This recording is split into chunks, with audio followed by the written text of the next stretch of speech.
Bocah laki-laki ini bernama Christian Wolf yang sering dipanggil Chris.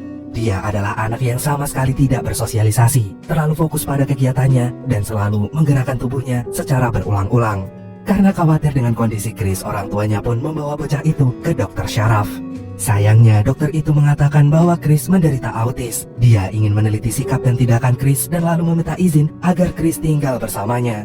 Namun ayah Chris tidak mengizinkannya. Dia pun memutuskan untuk mendidik Chris dengan caranya sendiri. Meskipun ia tahu bahwa Chris perlu pendampingan khusus, ia meyakini bahwa dunia ini adalah tempat yang keras. Ia menginginkan Chris dan adiknya bisa menghadapi semua tantangan dalam hidupnya dengan menjadi orang yang kuat.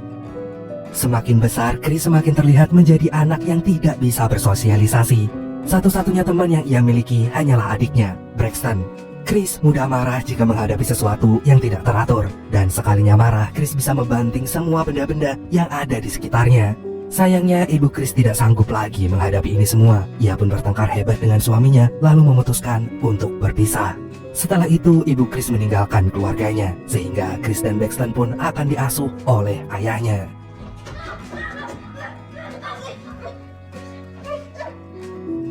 Ayah Chris adalah seorang tentara. Oleh karena itu, ia mendidik anaknya dengan keras. Ia membekali Chris dan Braxton dengan ilmu bela diri.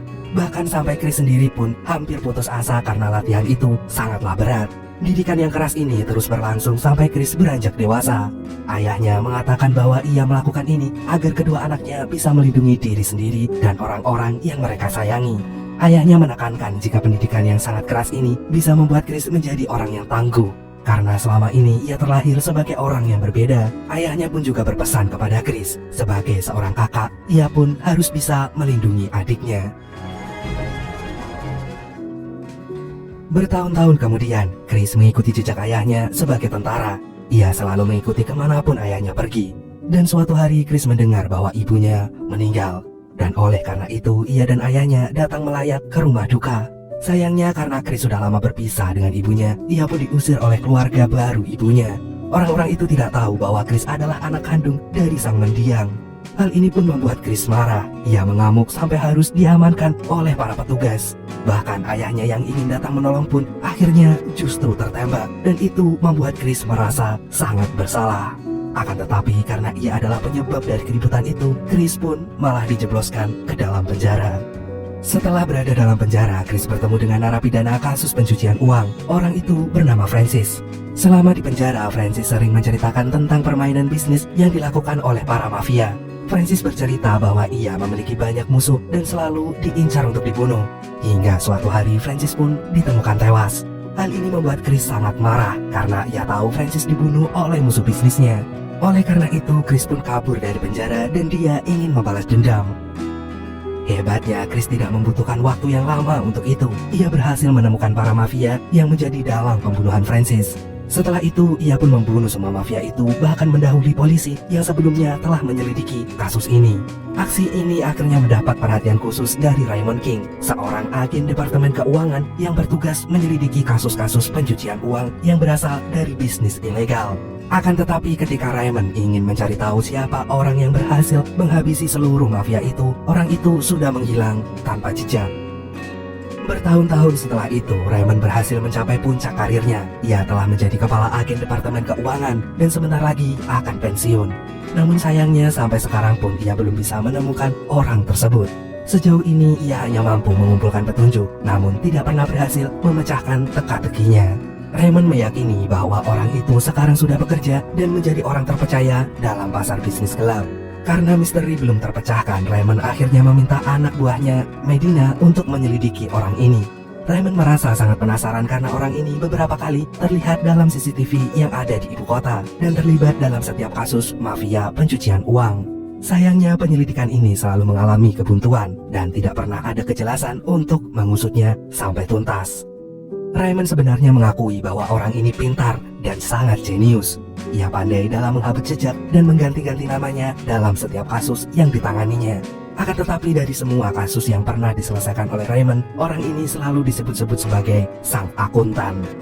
Oke, kita kembali lagi dengan kehidupan Chris. Setelah kabur dari penjara, Chris sekarang menjadi akuntan di sebuah perusahaan keuangan yang kecil. Ia yang dari dulu memang jenius matematika, kini bekerja untuk menemukan kebocoran aliran keuangan dari kliennya. Namun, jika menangani klien dari orang-orang biasa seperti ini, Chris jarang meminta bayaran uang. Bahkan ia cenderung meminta hal yang mudah. Seperti saat ini, ia hanya meminjam ladang pasangan petani ini untuk latihan menembak. Akan tetapi, meskipun dari luar terlihat seperti orang biasa, Chris menyimpan trauma yang sangat berat karena selalu dipaksa untuk membaur seperti orang lain. Chris setengah mati berusaha untuk bersosialisasi. Ia bahkan harus menyiksa dirinya sendiri sampai tiba waktunya untuk minum obat penenang. Selain itu, Chris punya markas rahasia. Ia menyewa sebuah garasi untuk menyimpan mobilnya yang berisi senjata dan sebagian besar hartanya. Seluruh aset berharga yang ia miliki ini berasal dari pekerjaannya yang berkecimpung di dalam dunia mafia dan pasar gelap. Tak hanya itu, Chris juga menyimpan beberapa lukisan mahal yang sewaktu-waktu bisa ia jual dengan harga yang sangat-sangat fantastis. Akan tetapi, semakin lama bekerja sama dengan para mafia, kepintaran Chris semakin terlihat. Jika ia semakin mencolok, maka ia tidak akan bisa membaur lagi dengan orang biasa. Dan seandainya hal itu terjadi, maka para mafia lain yang ingin balas dendam akan semakin mudah menemukan Chris. Dan oleh sebab itu, kali ini ia akan mengambil tawaran pekerjaan dari sebuah perusahaan terkenal bernama Living Robotics. Keesokan harinya, Chris diminta untuk mencari tahu kebocoran aliran dana perusahaan besar ini.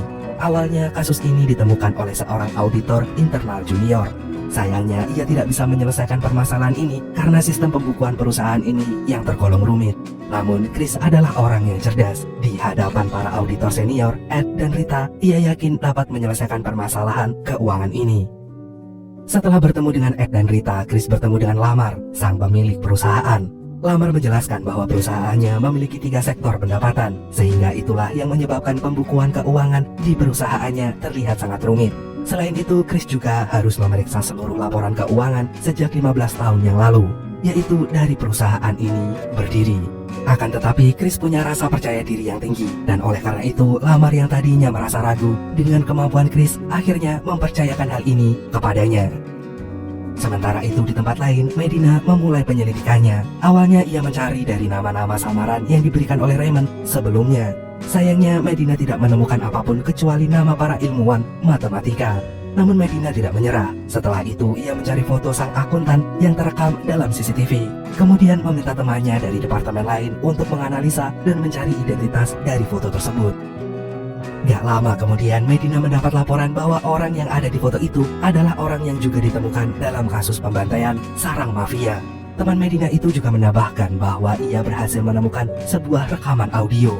Sayangnya rekaman ini juga hanya berasal dari alat penyadap yang dipasang oleh polisi karena pada saat itu sedang menyelidiki kasus para mafia itu. Makanya suara yang terekam dalam file audio ini hanya terdengar sangat lirih, bahkan hampir tidak terdengar. Malamnya, Medina mulai menganalisis file audio itu. Ia mengolahnya dan mengubahnya dengan berbagai efek suara agar bisa mendengar serangkaian kalimat yang ada di sana.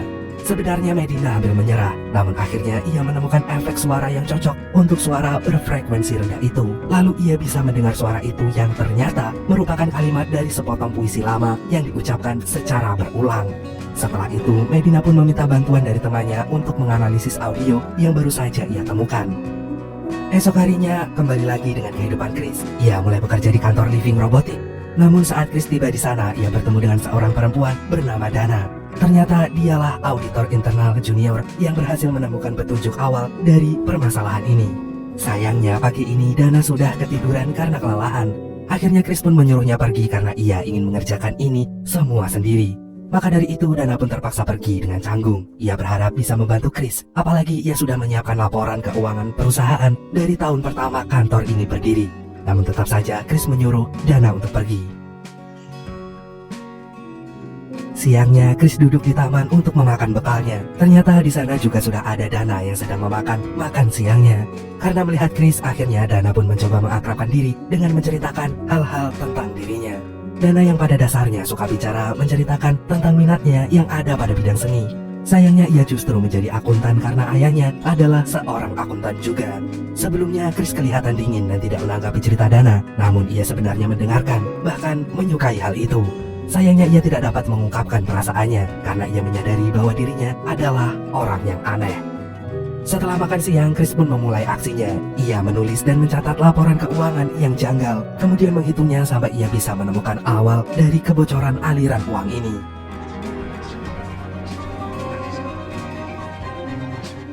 Chris pun mengerjakan ini semua sampai semalaman. Dan esok paginya Dana melihat pekerjaan Chris dan Chris langsung menjelaskan bahwa ia telah menemukan petunjuk dari kasus ini. Melihat pekerjaan Chris yang sangat cepat, Dana merasa senang lalu memujinya. Ia nggak nyangka Chris dapat menemukan sumber dari masalah perusahaan ini hanya dalam waktu sehari semalam. Mendengar hal ini, Rita juga langsung datang ke ruangan Chris. Chris pun segera melaporkan bahwa ada keuntungan yang digelapkan sebanyak 61,6 juta dolar. Akan tetapi sejauh ini Chris belum menemukan siapa orang di balik kasus ini. Maka dari itu ia masih butuh waktu untuk menyelidikinya dan ia yakin akan segera menemukannya dalam waktu singkat. Sementara itu di tempat lain, Braxton, adiknya Chris, juga tumbuh menjadi laki-laki yang tangguh. Saat ini ia bekerja di sebuah lembaga keamanan swasta dan bertugas mengincar bahkan bisa saja membunuh target sesuai keinginan klien. Siang ini ia pergi ke Swiss untuk mengancam seseorang yang dianggap memanipulasi saham. Karena Braxton adalah orang yang kuat dan tidak takut pada apapun, orang-orang pun bisa segera tunduk dan langsung mematuhi perintah Braxton. Tidak hanya itu, malam ini Braxton mendatangi rumah Ed, yaitu auditor senior di Living Robotics. Kali ini Braxton mengancam Ed dengan membawa-bawa keluarga Ed. Awalnya Ed menolak ancaman Braxton, namun hal itu justru membuat Braxton membunuhnya. Lalu dibuat seolah-olah Ed mengakhiri hidupnya sendiri. Esok harinya Chris kembali bekerja di Living Robotics. Akan tetapi pagi ini Chris melihat ruangannya telah dibersihkan oleh cleaning service. Hal ini pun membuat Chris merasa bingung karena pekerjaannya belum selesai. Di tengah kebingungan itu, Lamar pun mendatanginya dan memberi kabar bahwa ternyata Ed adalah orang yang menggelapkan dana perusahaan sampai akhirnya ia merasa bersalah lalu bunuh diri. Oleh karena itu pekerjaan Chris dianggap sudah selesai dan ia akan dibayar sesuai kontrak yang telah disepakati. Akhirnya Chris pun pulang dengan perasaan yang sangat kesal. Ia marah dan langsung meledak-ledak. Ia bahkan menyakiti dirinya sendiri karena merasa gagal dalam menyelesaikan suatu pekerjaan. Esok harinya Chris kembali pergi ke ladang untuk latihan menembak. Tapi ternyata Chris sudah diincar oleh orang-orang gak dikenal. Orang-orang itu pun mendatangi rumah si pemilik ladang dan mengancam akan membunuhnya seandainya Chris tidak segera datang ke sana. Namun tentu saja Chris gak tinggal diam. Untuk melindungi pasangan si pemilik ladang ini, ia langsung memulai aksinya dan menembak semua orang yang mengancam mereka.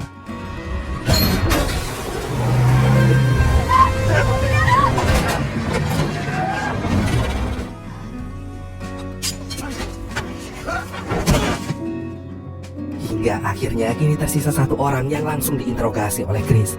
Karena ketakutan, orang itu pun mengaku bahwa ia tidak tahu siapa bosnya. Ia hanya diperintahkan untuk membunuh Chris dan satu orang lagi yang ternyata adalah Dana. Begitu melihat Dana yang terancam, Chris pun langsung bergerak cepat untuk segera menyelamatkan Dana. Siang ini Dana berada di apartemennya. Ia tidak tahu kalau nyawanya sedang terancam sehingga ia tidak memperdulikan sekitar. Ia tetap seperti biasa masuk ke apartemennya sampai tiba-tiba ada orang asing yang langsung mengancamnya. Namun beruntung Dana bisa sedikit melawan sehingga orang itu tidak dapat melukainya. Sayangnya Dana semakin terdesak. Orang-orang itu terus mengincar Dana sementara ia tidak bisa keluar dari apartemennya sendiri. Namun gak lama kemudian Chris datang dan langsung menghabisi orang-orang itu. Ia juga langsung mengajak Dana pergi dari sana untuk segera menghilangkan jejak. Chris pun mengajak Dana untuk ke markas rahasianya. Dari situ akhirnya Dana menyadari bahwa Chris bukanlah akuntan biasa. Ia menyimpan banyak uang dan emas, bahkan senjata api dan beberapa lukisan yang sangat mahal. Saat itulah Dana merasa bahwa Chris bukan orang sembarangan. Namun Chris tidak mengajak Dana untuk bersembunyi di markasnya. Ia justru mengajak perempuan itu ke hotel mewah supaya Dana merasa nyaman. Akhirnya karena Dana terus bertanya tentang Chris pun menceritakan latar belakang dirinya dan juga keluarganya. Ia bahkan menceritakan seluruh kekurangannya dan perjalanan karirnya sebagai akuntan yang bekerja di bidang pasar gelap. Untuk pertama kalinya, Chris menceritakan hal-hal tentang dirinya kepada orang lain karena lama-lama ia pun juga menyukai Dana. Sayangnya, Chris tidak bisa terus-menerus mendampingi Dana. Ia tahu jika ia akan berurusan dengan para mafia lain yang bermasalah dengannya. Maka dari itu, Chris memutuskan untuk pergi agar ia bisa melindungi Dana.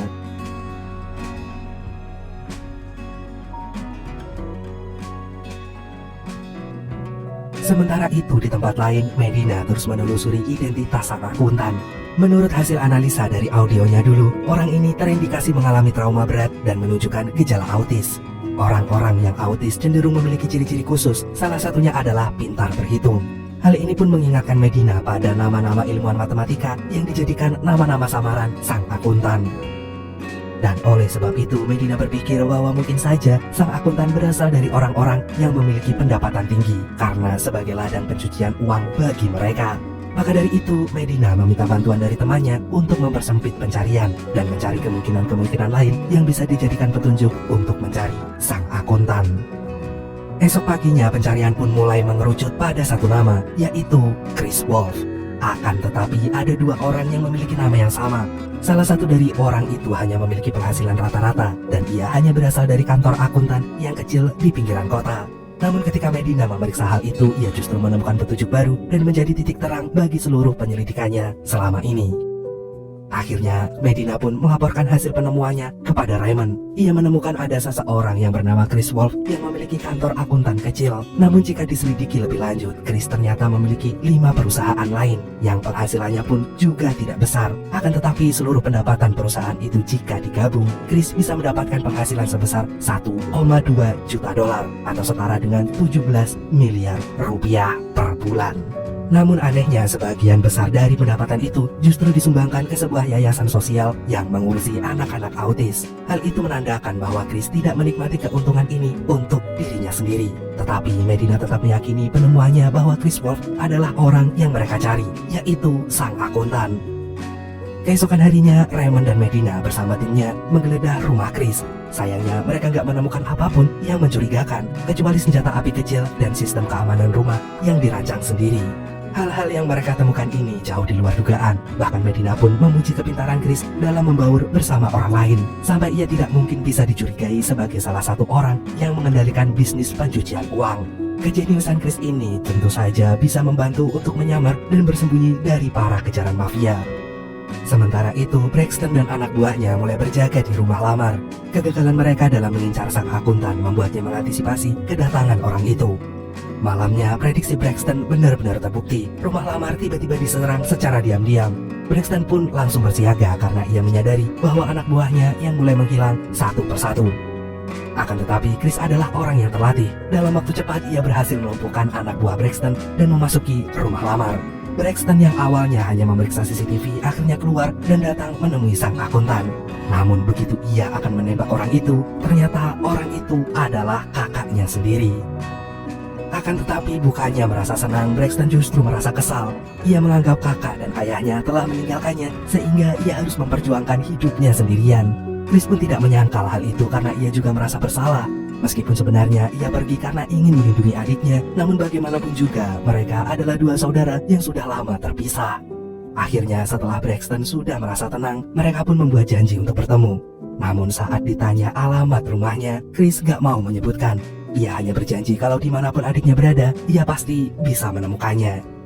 Sementara itu, Lamar yang bingung karena Braxton ternyata justru akrab dengan targetnya, langsung ditembak oleh Chris. Ia ingin menghilangkan jejak. 2 hari kemudian, kasus kematian Lamar sebagai pendiri Living Robotics itu menjadi perhatian besar media. Oleh sebab itu, Medina pun ditunjuk sebagai kepala penyelidikan kasus ini, sekaligus untuk mencari tahu apakah masalah ini berkaitan dengan kasus mafia sebelumnya. Akhirnya Chris pun melanjutkan perjalanannya. Ia memutuskan untuk pindah rumah dan menuju tempat lain tanpa memberitahu siapapun. Dan yang terakhir, Chris pun memberikan lukisan kesayangannya itu untuk Dana, karena ia tahu Dana akan menyukainya.